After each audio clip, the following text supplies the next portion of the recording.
Quizá alguna vez te has preguntado cómo hace la gente para sobrevivir a cierto tipo de accidentes. Las posibilidades eran muy pequeñas, sin embargo, salieron adelante. ¿Cómo lo hicieron? ¿Qué se hizo? ¿Qué dudas existen en estos tratamientos? ¿No hay ninguna duda? Veámoslo. Imagínate que eres un motero, te gustan las motos, eres un loco de las carreteras que no acaban, de las curvas que son eternas, de las rectas en montañas que luego giran bruscamente.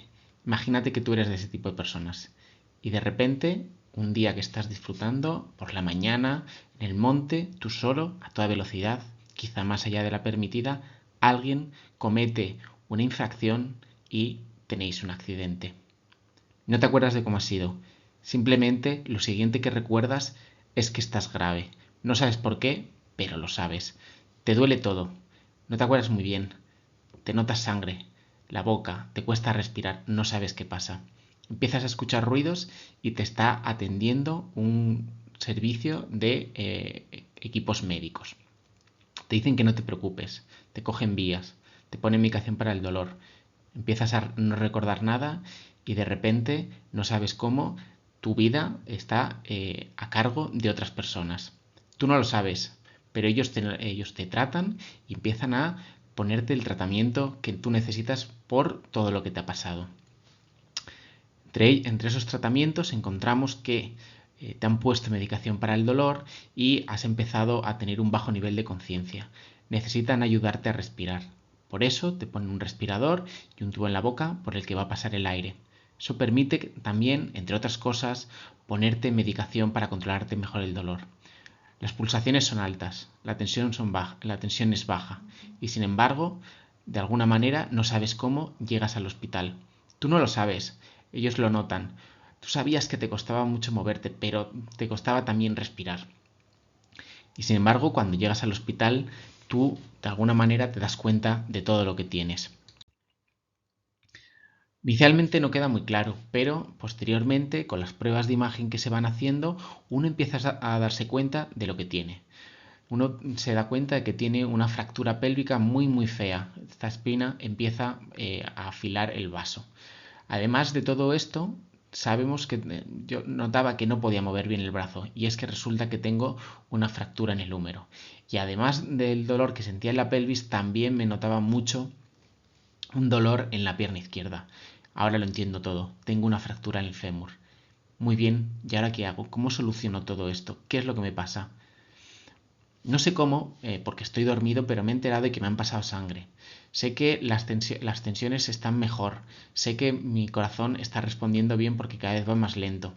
Pero sigo notando el tubo en la boca. Sé que me siguen poniendo medicación para el dolor.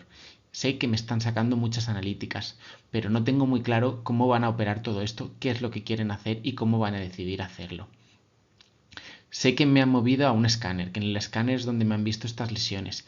Sé que están hablando de que si tengo bien los pulmones o si tengo mal la coagulación, pero no entiendo por qué. Yo no tomo ninguna pastilla y nunca he tenido problemas respiratorios y más bien era una persona joven que disfrutaba de las motos y me dedicaba a ello casi profesionalmente.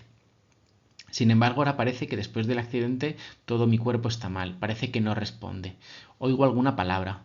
Hablan de fallo multiorgánico, disfunción multiorgánica. No se ve muy bien qué significa, pero parece que tras el golpe, aunque tengo unos huesos rotos, parece que mi cuerpo lo está notando por completo y que mis órganos empiezan a fracasar. Dicen que soy un paciente border, que no sé muy bien qué quiere decir, pero debe ser algo como que estoy en el límite de las decisiones. Sé que al final me acaban trasladando a quirófano, pero ¿de verdad me van a operar todo esto en un día? Son muchas fracturas, son huesos grandes, he sangrado mucho, me han tenido que intubar, parece que estoy bastante grave. ¿Me van a hacer una cirugía tan grande en el primer día? Ya en el quirófano deciden operarme el fémur, pero me lo operan poniéndome un clavo por todo el fémur. Ahora mismo un clavo recorre todo mi cuerpo. Luego no entiendo por qué me ponen una especie de palillos que salen desde fuera y que están fijando mi pelvis. ¿Qué narices significa esto? ¿Qué narices están haciendo con mi cuerpo?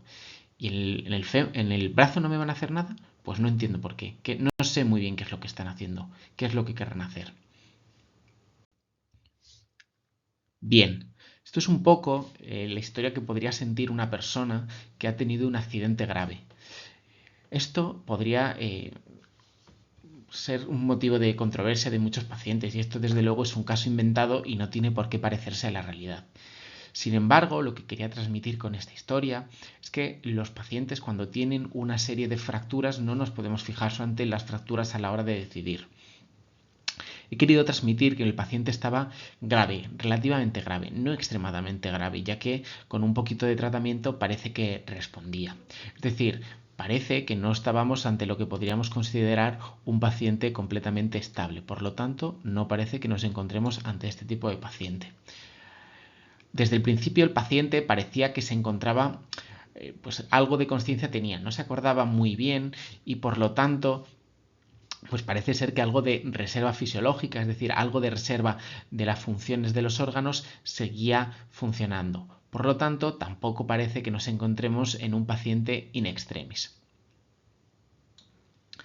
Sabemos que, por lo que hemos escuchado en esa historia, conocemos que los pulmones estaban un poco mal, que la tensión estaba un poco regular, pero que parece ser que había respondido.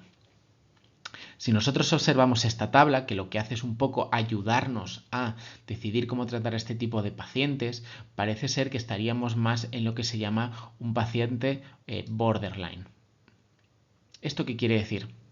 Pues es un paciente que estando grave, porque necesita estar en una UCI, que en algún momento ha tenido algún problema con la tensión, que le han tenido que pasar sangre, pero que no se encuentra especialmente mal.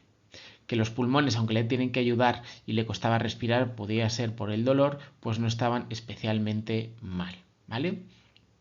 Entonces, eso es un poco lo que el paciente estaba escuchando como un paciente borde, en el límite, y son los pacientes borderline. ¿Y por qué todo esto? ¿Por qué hablar de todo esto? Básicamente, cuando un paciente tiene tantos focos de sangrado, que requiere tantas cirugías, hay que decidir un poco qué tipo de paciente es. Si es un paciente que viene completamente estable, que en nuestro caso pues no va a ser, si es un paciente que viene en situación de extrema gravedad, si es un paciente que viene inestable o si es un paciente en el borde, en el límite, que no te queda muy bien por dónde va a salir. Estos son los pacientes que cuando tú empiezas a tomar medidas de resucitación, ya sean transfundir sangre, poner sueros, ayudarle a respirar con un respirador, responden bastante bien. Hay otros pacientes que necesitan más ayudas y esos son los inestables. ¿Vale? Bien, pues vamos a suponer que nuestro paciente es borderline. ¿Qué significa esto? Lo que significa esto es que si solamente tuviese a lo mejor un tipo de fractura, el tratamiento que se podría haber hecho a pesar de estar tan grave o relativamente grave, podría haber sido un tratamiento definitivo desde el primer día. Sin embargo, el hecho de tener varias fracturas en estar en una situación intermedia puede ser que nos opte o que los cirujanos opten a decidir un tratamiento que sea más o menos parcial, es decir, no hacerlo completamente del todo. ¿Esto por qué se hace? Porque hacer un tipo de tratamiento completo de tantos focos fracturarios, es decir, de tantas fracturas, puede ser como recibir un nuevo golpe a ese cuerpo que ya está dañado por el primero, y no un daño simple y sencillo. Es por eso que en estos casos lo que conviene es hacer la cirugía de lo que se vea que va a ser más fácil, dejar lo otro de una manera parcial, por eso hablaba de que tenía unos pinchos que le salían del cuerpo que lo único que hacían era estabilizar los huesos para que no se siguiesen moviendo y controlar mejor así el dolor y el sangrado, y ya en un segundo tiempo, cuando el paciente hubiese mejorado, poder hacer una cirugía definitiva para poder afrontar con más seguridad pues, una cirugía más larga y más y que pues, pudiese funcionar adecuadamente. La idea de esta pequeña charla es hacer una pequeña introducción de lo que es la atención a un paciente grave. En este caso, podríamos haber pensado que el tipo de fracturas debería indicar el tipo de tratamiento quirúrgico, y eso sería como centrarse en el árbol y no ver el bosque. El bosque es toda la repercusión que tiene el golpe en el paciente. En este sentido, nosotros tenemos que valorar si tiene lesiones cerebrales, porque si tiene lesiones cerebrales, posiblemente lo más prudente habría sido no hacer una cirugía definitiva, ya que son más largas, y hacer cirugías rápidas que estabilicen los focos de fractura. Es conocido también que cuando uno tiene muchos problemas respiratorios, los pulmones sufren en este tipo de cirugías por una serie de mecanismos que ahora no vienen a cuenta. Pero en este sentido, pues es un árbol más que hay que mirar en todo el bosque si tiene afectación pulmonar. Aparte de la fractura, hay que mirar cuántas fracturas tiene, porque no es lo mismo tener un fémur roto que tener los dos fémures rotos, que tener los dos fémures y los dos húmeros rotos.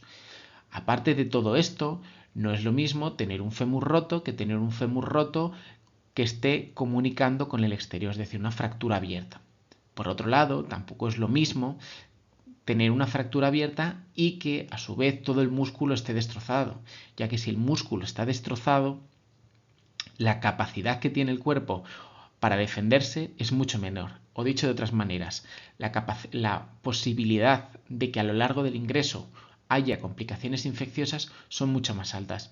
Y por lo tanto, la capacidad o la posibilidad, mejor dicho, de que se infecten las prótesis que se pongan, muchísimo más altas. Por lo tanto, no estaríamos resolviendo el problema y por lo tanto deberíamos resolver primeramente el problema de las partes blandas y posteriormente hacer el tratamiento definitivo del hueso.